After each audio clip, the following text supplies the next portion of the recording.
আসুক মুখ ফেটিয়ে দেবো। আমার বাল ছেঁড়া পুরুষ, দুদিন ঘরে গুন্ডা হয়ে এখানে আমার বড় বড় লেকচার মারছি। আমার লোক হয়তো আমাকে বলছিস।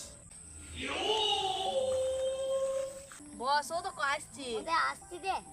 ওরে আমার বাল ছেঁড়া পুরুষ, আস্তে কাটে দুদিন ধরে কালান খাই খাই আসছো, আর আমাদের কি করতে হবে না? আমরা এখন জিম করি। আমার বডি কয় দৌড়ে দৌড়ে হেজি গিয়েছে।